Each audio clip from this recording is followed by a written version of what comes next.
Исказот на Велибор Манев, еден од обвинетите кој изнесе нови детали на вчерашното рочиште за двојното убиство на Ѓорчевска и Жежовски, ја шокира јавноста. Адвокатот Владимир Туфинџик, кој што го застапува обвинетиот Александар Ѓорчевски, таткото на убиеното девојче, за телевизија 24 вели дека било каква изјава или коментар пред целосно завршување на распитот на обвинетиот, според мене, би значело преудицирање и компрометирање на постапката. Случајот со нова димензија. Девојчето било грабнато по грешка наместо возрастна жена на околу 40 годишна возраст, ќерка на бизнисмен од фармацевската индустрија.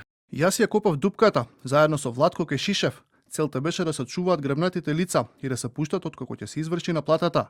Првично требаше Панче Жежовски да биде грабнат, да се спушти внатре врзан со синџир за бетонски столб, да се искористи неговото возило за грабнување на особа, жена од 38 до 40 годишна возраст, откако ќе се грабне таа, да се направи замена.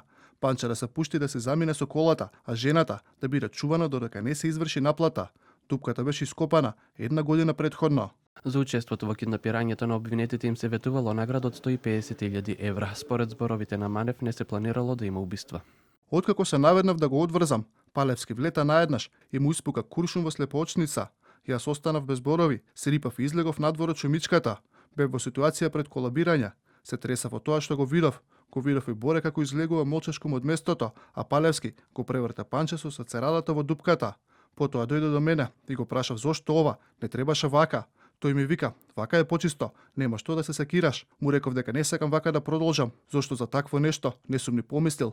Ми рече, го цитирам, да не расипуваме пријателство, имаш убава фамилија. Според сведочењето на Велибор Манев, сватиле дека е направена грешка во второто киднапирање, кога стигнале кај местноста Оризови дупки, кога ја отвориле вреќата за спиење и виделе дете наместо жена. Палевски не чекаше на надвозникот, тука он продолжи пред нас, јас одев по него, стасавме до местото Оризови дупки. Палевски ја праша како се вика, чија е, кои се мајка и татко, и кога го дозна, ни рече да ја извадиме надвор од колата, за да ја слика и да прати слики на родителите на фамилијата. Откако ја извадивме од автомобилот, ја откопчавме вреќата за спиење и го извадивме солотепот од устата, видовме дека е дете, не е жена.